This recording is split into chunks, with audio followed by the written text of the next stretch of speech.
Ah, le judéo-christianisme, la maman qui veut... Hein? Ah oui, le judéo-christianisme, c'est la maman qui protège son enfant, qui le protège tellement, elle le couve. Hein? Mais elle le protège aussi tellement, pourquoi? Parce qu'en attendant que bébé, le petit Jésus, il soit devenu grand, il soit devenu un Bouddha, eh ben c'est maman qui a le contrôle, c'est maman qui a le pouvoir. Pas les parents. Tu vois, dans la Bible, Joseph, il est exclu, hein, c'est que la Vierge Marie, tout pour la femme. Je dis, enfin voilà quoi. Hein, donc après, elle fait tout pour garder le contrôle, garder le pouvoir. Elle fait en sorte que Jésus, il est toujours sacrifié. Hein, son enfant est toujours sacrifié. Il est autiste, ou bien il meurt à la guerre, ou bien... Hein, parce que comme ça, maman garde le pouvoir, garde le contrôle. S'il n'y a jamais un retour d'un nouveau Jésus, d'un nouveau Bouddha, qui garde le contrôle? Maman, en attendant le retour de l'enfant. Et maman, elle dit toujours, non, il n'y a pas d'enfant, non, il n'y a pas d'enfant. T'as vu, même il est déjà né, hein, le nouveau Bouddha, le nouveau Jésus. Il est né en 1977. Mais ils te disent, non, le prochain, ce sera en 2100. Ils te disent l'ère du Verseau, la nouvelle ère, ce sera dans 100 ans, elle n'a pas commencé. Alors qu'elle a commencé dans les années 70, en 1977. Ouais, en 77. 7-7, le chiffre de Dieu, quoi.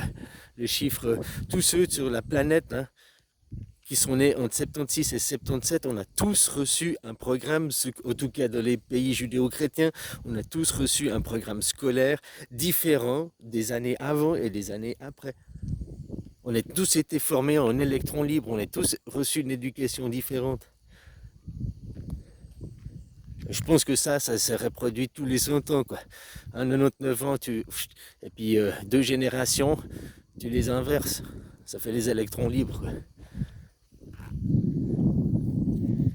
Bref, sur les points de vue d'énergie, tout, l'air est déjà là, sauf la maman, elle cache. Non, je suis pas enceinte, j'ai pas, hein. Maintenant même, elle a accouché, le bébé, il est né, il est même majeur, mais elle te dit toujours non, non, je suis pas enceinte.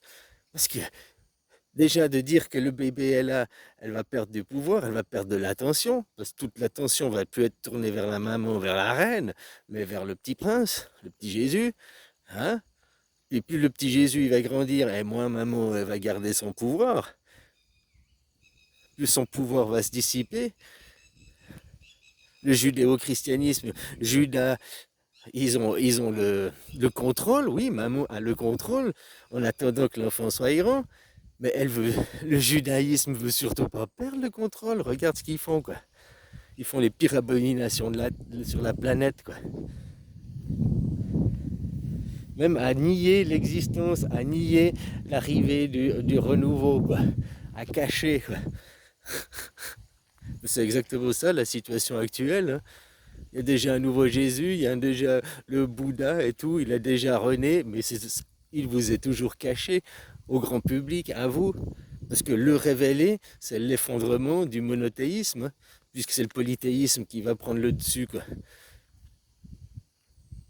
On va arrêter d'avoir qu'un angle, qu'une vision, quoi. Comme je dis, hein, vous êtes les chrétiens, vous êtes déjà tous des polythéistes. Hein. Les chrétiens, ils sont au milieu. Chrétiens, bouddhistes, c'est la même religion, il n'y a pas de différence. Sauf d'un côté, c'est maman qui raconte l'histoire et elle idolâtre son fils, quoi. Non seulement elle idolâtre son fils, comme tous les parents, mais de rendre une quête idolâtre, de rendre une quête inaccessible. Oh, si tu n'es pas le sang, tu ne peux pas. C'est-à-dire que dans le bouddhisme, c'est une quête d'homme, c'est une quête accessible à tout le monde, c'est un chemin d'homme, quoi.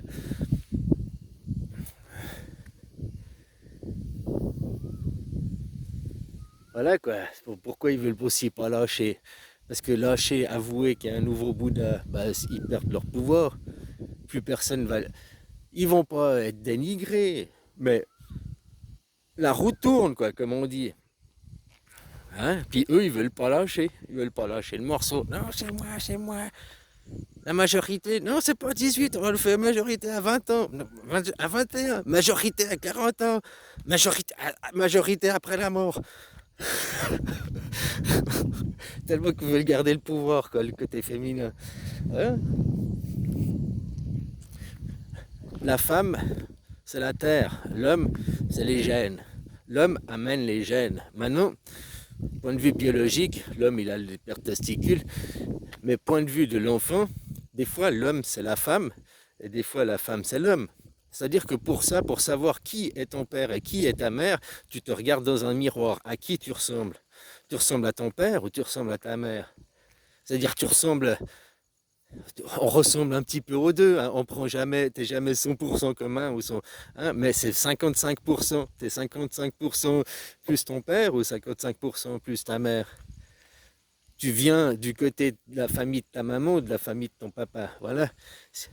Si tu ressembles à ton grand-père maternel, ton grand-père paternel, de ce côté-là ou de l'autre côté, eh ben, du côté de la famille, que tu as une ressemblance physique, hein, je parle d'une ressemblance physique, et ben ça, c'est la famille qui t'a amené la génétique. Donc c'est ton père. Ça peut être ta mère, hein, tu peux ressembler à ta mère, à ton grand-père maternel, hein, ça peut être. Et puis ton père, il a amené la terre. Un manguier, il donnera toujours des mangues. Donc une mangue, rien ne ressemble de plus une mangue qu'à une mangue. Une mangue, ça ressemble à une mangue. Ça va pas ressembler à un raisin, quoi. Tu vois ce que je veux dire? Donc physiquement, à qui tu ressembles? C'est le génétique, c'est celui qui a amené la graine, celui à qui tu ressembles. Donc l'autre de tes parents, c'est ta terre. Et ta terre, elle est aussi indispensable, les deux ont besoin, hein. T'as beau avoir une graine, la meilleure des graines, si tu la plantes dans un désert ou bien dans une terre fertile, voilà ce qui change. Hein, si la terre elle est fertile, la terre elle est riche, la terre elle est abondante, il y a de l'humus, tu comprends ce que je veux dire?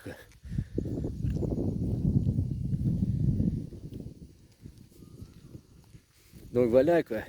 Si tu veux savoir lequel des deux a amené le gène, parce que toujours comme ça, un amène le gène, un amène la graine, et l'autre amène la terre.